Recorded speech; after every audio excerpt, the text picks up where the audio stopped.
அனைவருக்கும் வணக்கம். பிறக்கும் தமிழ் புத்தாண்டு ரோகிணி நட்சத்திரக்காரர்களுக்கு எப்படி இருக்கும் அப்படின்னு சொல்லிட்டு பார்க்கலாம். தொழில் முன்னேற்றம் அடையும், வருமானம் அதிகரிக்கும், பிரிந்த தம்பதியர் சேர்வர், சொத்து சேரும், வேலை கிடைக்கும், சுப நிகழ்ச்சி நடக்கும், வெளிநாட்டு முயற்சி சாதகமாகும், கலைஞர்களுக்கு ஒப்பந்தம் கிடைக்கும், பிள்ளைகளால் பெருமை உண்டாகும். மார்ச் 6, 2026 வரை ஜீவனஸ்தானத்தில் சனி பகவான் ஆட்சியாக சஞ்சாரிப்பதால் தொழிலிலும் பணியிலும் கவனமாக இருப்பது அவசியம். வேலை பளு கூடும், விரயம் அதிகரிக்க வாய்ப்பிருப்பதால் இடம் நகை வாங்குவது நல்லது.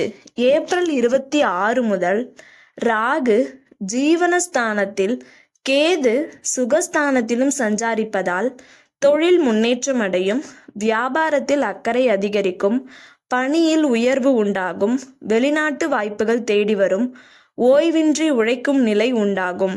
தாய் வழி உறவினரால் வருத்தத்திற்கு ஆளாவீர்கள்.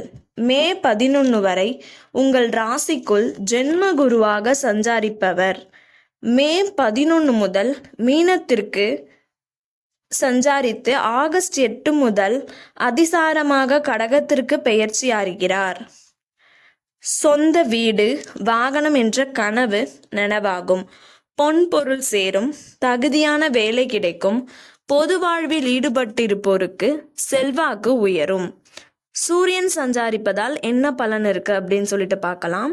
செல்வாக்கு உயரும், துணிச்சலுடன் செயல்பட வைப்பார், நினைத்ததை நடத்தி வைப்பார், தொழிலில் ஏற்பட்ட போட்டி, மறைமுக தொல்லை இல்லாமல் போகும், தொழிலில் வியாபாரம் லாபம் அதிகரிக்கும்.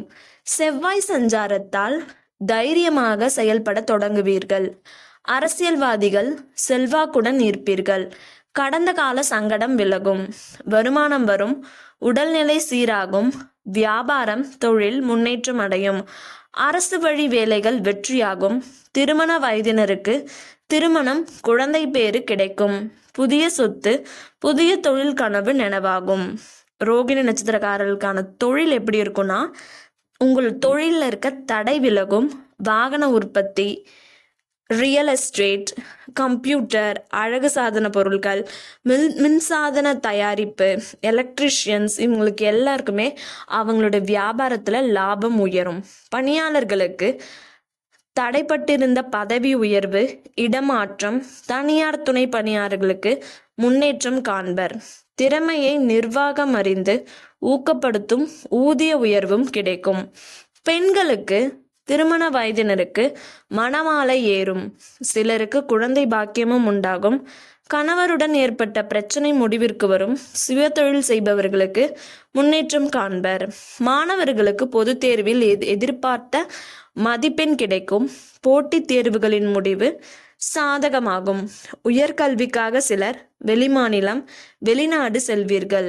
உங்களுக்கு உடல்நிலை எப்படி இருக்கும்னா, சைனஸ், தொண்டை, கழுத்து, குரல் வலை, வலது கண், சிறுமூளை, நுரையீரல் பாதிப்பு, அல்சர், ஒவ்வாமை என சிரமப்பட்டு வந்தவர்களுக்கு பாதிப்பு மறையும்.